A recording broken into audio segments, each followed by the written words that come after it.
Hey guys, it's Jonathan, Wrestling Talking the Shop, and welcome back to the channel. We're going to do Today in Wrestling History for February the 18th. Is that correct, Lindsay? Yes. Okay. Sunday, you don't hardly ever keep up with the day.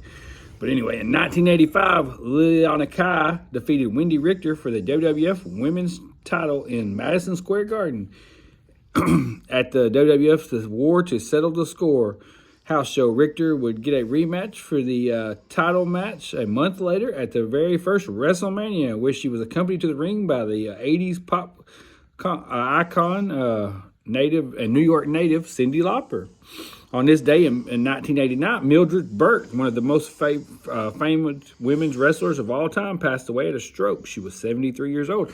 And I also heard that they are making a Mildred Burke movie, and Camille is playing in it. I haven't heard anything other than they're making a movie, and NWA's Camille played in it, so I don't know, but I'm sure it'll be good. That's good, right? Pro wrestling's getting a bigger spotlight with the Iron Claw and Mildred Burke and all that stuff.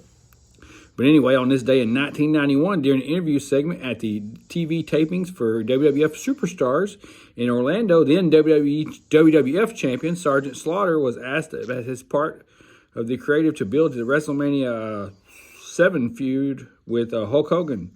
Was asked to burn American flag. Slaughter, I'm slaughtering his name, was portraying an Iraqi sympathizer at the time, and refused the creative and suggested to burn a Hulk Hogan t-shirt. Yeah, it's a little better than burning a flag, But anyway, on this day in 1993, Kerry Von Erich passed away at the age of 33. He was part of the legendary Von Erich family, and that was a bad deal. He was 33 years old. He would, he would have been such a big star if he would have just overcame his demons. He had feuds with Jerry Lawler, Ric Flair, Intercontinental Champion in WWE. But anyway, such a young age to pass away.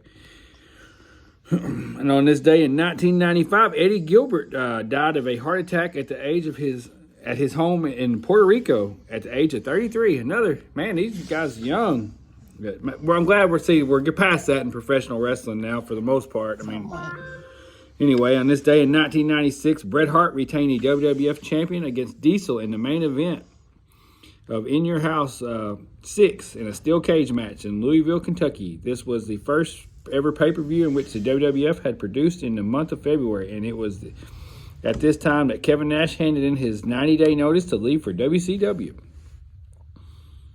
On this day in 1996, one night after losing the WCW television champion to Lex Luger, Johnny B. Bad regained the title in Norfolk, Virginia.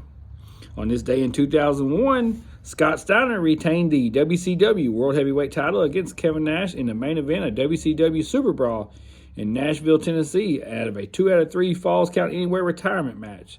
This would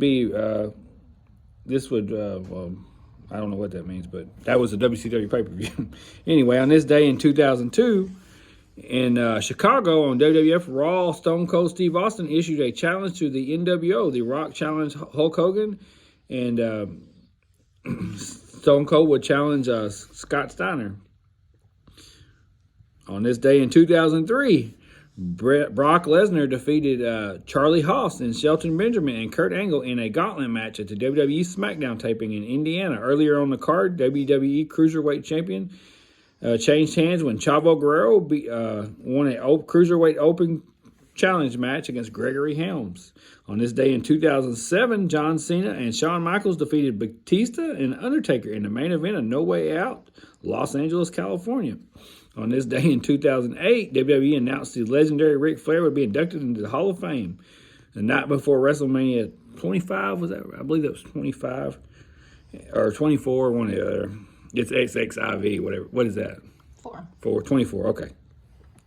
That April, he was the first ever active wrestler to be announced as inductee. On this day in 2011, on the 60th 600th episode of SmackDown, Dolph Ziggler was awarded the vacant WWE World Heavyweight Champion after it had previously been stripped from Edge the previous week. However, he was forced to wrestle Edge for the title and lost the match back to the former champion that night. What was the purpose of that? On this day in 2013, on an episode of WWE Raw, champion, The Rock, unveiled the new championship, and now we have, and that did away with the spinner belt. Pretty much the same design as we've had since then. A title belt with a WWE logo on the. I mean, I know they've had different versions, but it's pretty much all.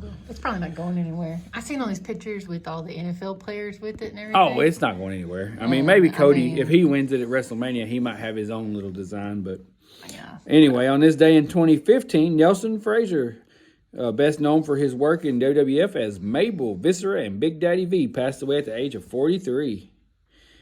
On this day, in 2017, Ivan Koloff, better known as the Russian Bear, passed away at the age of 74. He became a one-time WWF champion by defeating Bruno Sammartino in Madison Square Garden in early 1971.